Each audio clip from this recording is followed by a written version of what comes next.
Good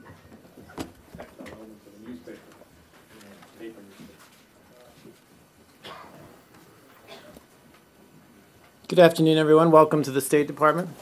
Just very quickly before I take your questions, I did want to call your attention to the fact that yesterday the President announced his intent to nominate Rick Barton, a senior advisor to the Secretary of State, to be Assistant Secretary for the Bureau of Conflict and Stabilization Operations, known by the acronym CSO, and Coordinator for Reconstruction and Stabilization. CSO, as you all know, is the new bureau that will elevate conflict prevention and response as a core civilian mission for the State Department. It's also a part of the Secretary's broader strategy laid out in the Quadrennial Diplomacy and Development Review to build smarter, more effective U.S. engagement around the world. And with that, I'll move to your questions. Do you need congressional approval to create a new bureau? That's a good question. I'm not sure that we do. I know that we're consulting with Congress as we move forward on this, but I don't know if we technically do need that approval. Can we talk about the British decision to remove all of its staff from Tehran following yesterday's attack on their embassy on the residential compound? I know the White House has commented on this. Is this a good thing that they have done this? This removes yet another source of information about a country where the U.S. government has no presence. Well, it's never a good thing, and especially in the wake of what happened yesterday. It's their sovereign decision to protect their own civilians, their own diplomats who are on the ground, serving very courageously in a very difficult environment. This, we think, speaks to the fact that Tehran's actions are leading to its increasing isolation in the world. I would just add to the fact that you mentioned that the UK is withdrawing many of its embassy personnel. Germany also recalled its ambassador, and even China called the action unacceptable yesterday in Tehran.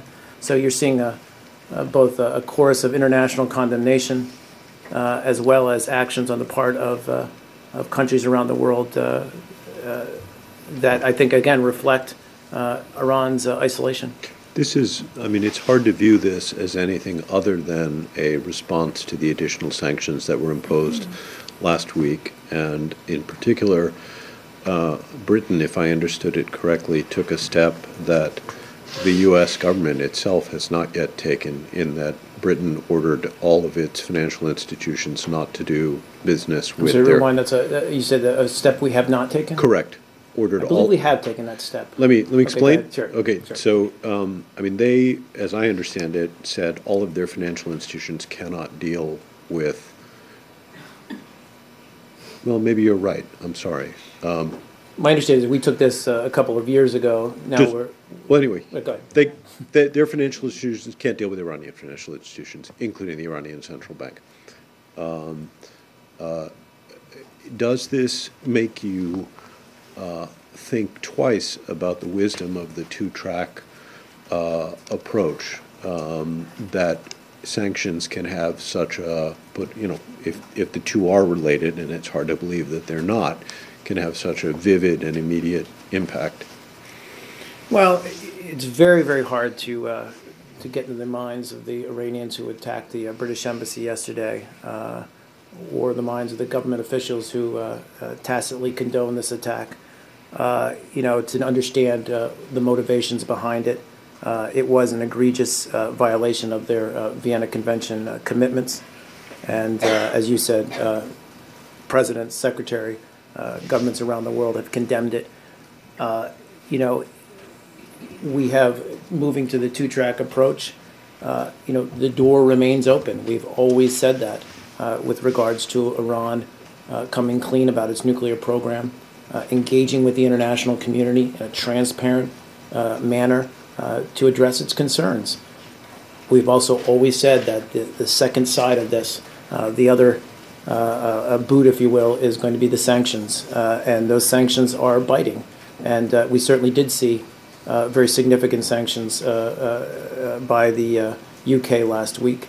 Again, it's possible for me to say, they were the cause of yesterday's attack. But, it's impossible for you to say. Impossible for me to say. But we have seen previous indications, statements by government officials, and other indications that these sanctions are having an effect, and are going to continue to have an effect. But there's a very clear path out of this for Iran. Does it, just to get back to Yep. one of the things Asha brought up, does it hurt your work in any way when there are less trusted third-party interlocutors on the ground in Iran? So when the Germans and when the British start either withdrawing or shrinking their presence in Iran, does that hurt your knowledge of developments on the ground in the country? Well, we still, it's important to note, have our protecting power in Tehran, the Swiss, and as far as I know, they intend to remain there. Again, it's the other side, or the flip side to your question is, does it hurt Iran to lose increasingly contact with the outside world through its actions? It's not for us, again, to comment on the sovereign decisions of these countries. They need to protect their diplomatic corps, and indeed have taken action to do so. But it does speak to their increasing isolation, Iran's increasing isolation, and in that sense, I think it is concerning. In the back. Apparently, some of these countries, like Britain, Italy, and Germany, may be considering a boycott of Iran's oil. Do you think that would be that's a wise decision, maybe, to take? And what are you advising these governments? Also, following up on the previous questions, if you were to ask, if the U.S. was to be asked about it, what it thinks, whether they should stay in there, keep the relations going, considering that the U.S. is not present inside Iran. Again, I don't think it's really up to us, to advise these governments on what we think they should do. They have to make their own decisions, and always, it's true with the United States as well as any other government. I assume that, always they place the safety and welfare of their personnel over every other policy decision.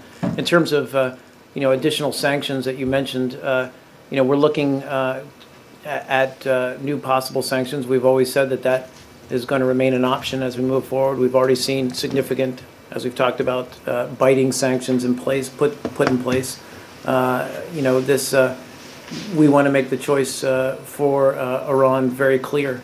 And as I said to Arshad, there is a clear path forward out of this situation for them. But the problem is that it seems like Iran has provoked these developments now, perhaps because they want to isolate themselves and their own citizens. So by pulling out, it seems like you say it punishes them by increasing their isolation, but it seems to actually reward them in a perverse way by delivering what they want, which is less contact between their populations and the Western world, and whittling away whatever remaining influence Western countries have on developments there. Well, certainly you raise a valid point, Brad, and we have been, working to find ways to engage with the Iranian public because, as we've long said, our concerns about Iran and about the Iranian government's nuclear program, human rights abuses, are not directed at the Iranian people themselves. So we need to continue to look at ways that we can engage with them. Every time you close off an avenue of communication, that certainly hurts, but we're trying to find different ways to communicate with them. On sanctions, just to follow up, you said we're looking at new possible sanctions. You're always looking at new possible sanctions, right? So it's not like there's something. No, I don't have anything to announce. We've had a pretty significant tranche a couple weeks ago, and then followed by the UK's decision. So, I guess I'm trying to say that always remains on the table. Thank you. Yeah. Same subject. Yeah, sure. You just did say that you can't really tell who was behind this attack, but considering that really no shots were fired, nobody was arrested, and there was really no security preventing the people from attacking the embassy. What does that tell you? And in comparison with the previous demonstrations where people were opposing the government, they were demanding certain rights. I think you've answered your own question. I wouldn't add anything to, it certainly raises the same questions in our minds as well. Mark, just to follow. Yeah, go ahead. This brings back the bad memories of 1979 Iranian Revolution when the U.S. embassy was attacked, and there was also they did not protect or care about the Vienna and other diplomatic conventions and so forth. How can you change the Iranian behavior yesterday, today, and even in the future? And as far as sanctions are concerned, many companies and countries are still doing business with Iran as far as oil is concerned. How can you enforce them? Because they still think some countries are with them, just like Saddam Hussein thought. Well, a couple of quick thoughts. One is that, as I said to Brad, we're trying to, find ways that we can reach past the government and engage with the Iranian people to convey to them that, again, when I say our, not the U.S., but the international community's concerns about the Iranian government are not directed at them in any way. We want to see a more democratic, more prosperous, stable Iran. Second question about sanctions. You're absolutely right. You can have the most stringent sanctions on the books possible, but unless they're properly and effectively enforced, they're not going to bite. And, we've been very much engaged with governments around the world in trying to strengthen enforcement. We think we've had success. And finally, and then I guess just the last question, the first part of your question, which was, how do you persuade the Iranian government? Again, I think, the idea here is that with the pressure, you do offer that door, and that door does remain open. It always does. There is a way, a path forward for Iran. And finally, Mark, pressure and sanctions and all that and condemnation from around the globe, all the leaders and all that at the United Nations, so forth, still nothing is working. You think still military option is still on the table? We've always said all options remain on the table, but right now our policy is clearly defined by the two-track approach. Yep. Mark, how did you read the attack? As a reaction to the sanction, or as somebody said, it reflects the internal... Right. I mean, Arshad asked the same question. It's hard to say. That's okay. It's okay. It's very hard to say. It appears, that it was directed at least anger towards the West. Whether it was orchestrated by the government for internal political matters, it's impossible for us to say. We did have, as Arshad noted, the UK did enact very strong sanctions, cutting off basically all financial ties with Iran. Yeah, go ahead, Lali. Sure, I'm ready. On Pakistan, the Bonn conference, besides making public statements, have you reached out to Pakistan directly, formally, on requesting them to attend the Bonn conference, and at what level it is? Yes, and you did see what the Secretary said last night, early morning in Busan. I get really confused by the time change. Yes, I just said I didn't like words being put in my mouth, that's all.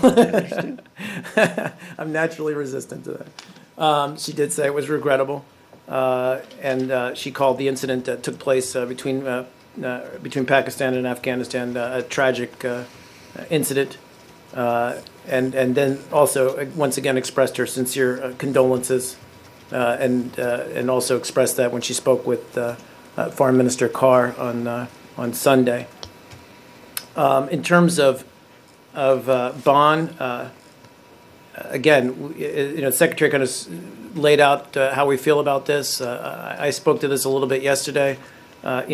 We still believe that this is going to be a successful conference. We're going to have 85 countries, I think 15 international organizations, all there to show their strong engagement and their strong support for a better future for Afghanistan. But, we do want to see Pakistan there participating in this. We believe they're a part of this process, an important part of this process, and we think it's in their interest to do so. In terms of engagement, we have, sorry, just to complete the question, I do know that Ambassador Munter in Islamabad met with Foreign Minister Carr today, and I believe he met with President Zardari yesterday. I don't know specifically whether they discussed